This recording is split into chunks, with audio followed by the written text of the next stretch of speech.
following presentation was first given at the World Religions After September 11 Global Congress held on September 15, 2006 in Montreal, Canada, which was organized by Dr. Arvind Sharma of McGill University. The presentation was part of a panel discussion entitled Proselytization and Religious Freedom in an Interfaith Perspective, chaired by Dr. Kusumita Pedersen. As managing editor of Hinduism Today magazine, I've been asked to share our 4 decades of experience with Christian proselytization as it manifests in non-Christian communities around the world. This presentation will focus on unethical missionary methods.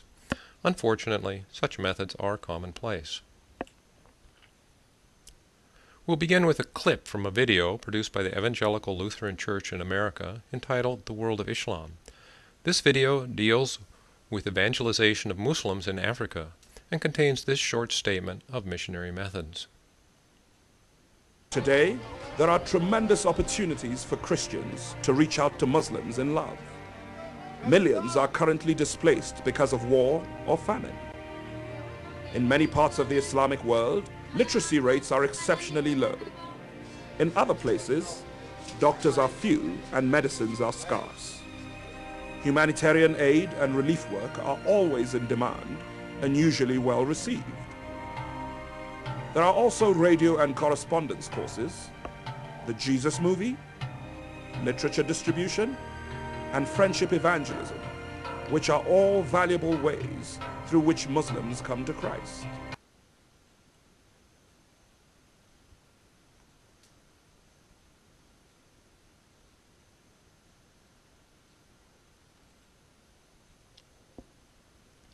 This next video clip is part of An Invasion Through Conversion, produced by Dharma Raksha Samiti in Bangalore, India, and deals with efforts among Hindus by missionaries.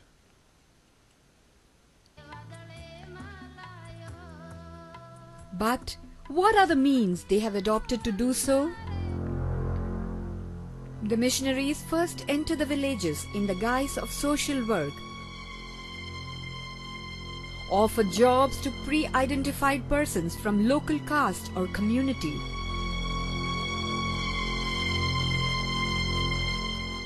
They remain continuously in touch with those villagers only to build discontentment about Hinduism. Large get-togethers and mass healing programs are organized. Through these massive programs, they create a make-believe environment that all diseases, disabilities, psychological disorders can be cured merely by touching. Is it true then that the people who are embracing Christianity are denying the Hindu philosophy and have understood the Bible properly? Not at all.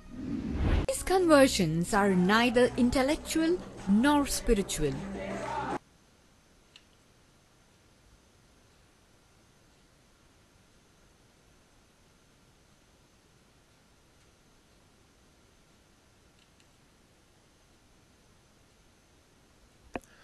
Five types of activities are described in these 2 clips: relief work in disasters and war, social service projects, education, massive faith healing rallies, and literature distribution.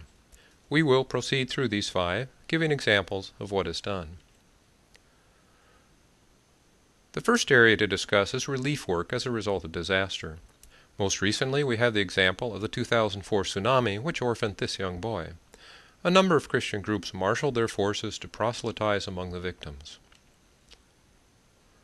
The most egregious example was that of the Virginia-based missionary group World Help, which attempted to adopt 300 Muslim orphans from Banda Aceh and raise them in Christian orphanages. Their goal was to later send these Christianized children as adults back into Banda Aceh to convert the otherwise resistant population. The group's website explained at the time, quote, "These children are homeless, destitute, traumatized, orphaned, with nowhere to go, nowhere to sleep, and nothing to eat. If we can place them in a Christian children's home, their faith in Christ could become the foothold to reach the Aceh people." The question then comes up, are these the actions of rogue organizations operating on the fringes of the missionary community, or are they mainstream policy? Unfortunately, the answer is the latter. The International Congress on World Evangelization was held in Lausanne, Switzerland in 1974. At this meeting of the world's most major evangelical leaders, of which Billy Graham was the most prominent, they discussed the means and objectives of evangelization. One resulting document, Christian Witness to Refugees, was issued in 1980. Section 5 is titled, Guidelines for Responsible Christian Action. I will read part of this passage. Quote, the idea of neglecting the physical and social needs of refugees or of using them as leverage for religious ends is deplorable. On the other hand, refugees have spiritual needs during each phase of their traumatic pilgrimage, and insensitivity to those needs would be equally irresponsible for concerned Christians. Sensitive, timely sharing of the gospel alone can meet the deepest needs of refugees. From the beginning, they should be given spiritual leadership responsibilities, thus becoming bridges for reaching their own group. Unquote. Herein are contained the two rationalizations World Help used in trying to adopt the children from Banda Aceh. First, that the best thing to be done for these refugees is to destroy their traditional religious beliefs and replace them with Christian beliefs, because this is their deepest need. And second, use the people so converted as bridges to reaching more in their own group. In my opinion, far from being responsible Christian action, this document is advocating opportunistic exploitation of vulnerable people. Here's a further example of social work, which can have an ulterior motive. This Christian group is building a home for tsunami survivors in Sri Lanka. In 1984, our ashram was involved in building homes in the Kilinochchi area for Tamils who had fled the 1983 riots, which began the long-running civil war in that country. We had raised funds and partnered with Hindu organizations in the country, as well as the Catholic Church. At the opening ceremonies, our representative was astounded to hear a man about to receive a home asking the Catholic priest, "Father, do we convert to Catholicism now or later?" The man had been led to believe this was a requirement for getting the home, even though it was mostly financed by Hindus. There are many similar stories of conversion being the price to pay for receiving missionary aid. The third area of missionary work is education. Here are pictured children from a Catholic school who greeted Pope John Paul II during his visit to India in 1999. Most of the children in Catholic school in Sri Lanka and India are Hindus, sent there by their parents in hopes of a better education, but often at the expense of their faith. One Catholic priest in Sri Lanka told us straight out, "The Hindu children in this school may not become Catholics, but they will certainly never be good Hindus." People in Jaffna explained how they were not allowed to wear the Hindu bindi or tilak mark to Christian school and were told to curse and spit at a shrine or temple when they passed.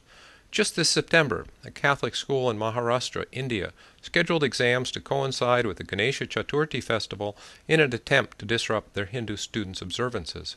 The students are 80% Hindus and also are not allowed to wear bindi or tilak. Hindus well remember the Pope's statement during his 1999 visit. Upon Deepavali festival, one of our holiest days, he proclaimed in Delhi, "Just as the first millennium saw the cross firmly planted in the soil of Europe, and the second in that of America and Africa, so may the third Christian millennium witness a great harvest of faith on this vast and vital continent." Hindus were shocked by this predatory prediction that we would be harvested like some ripe crop.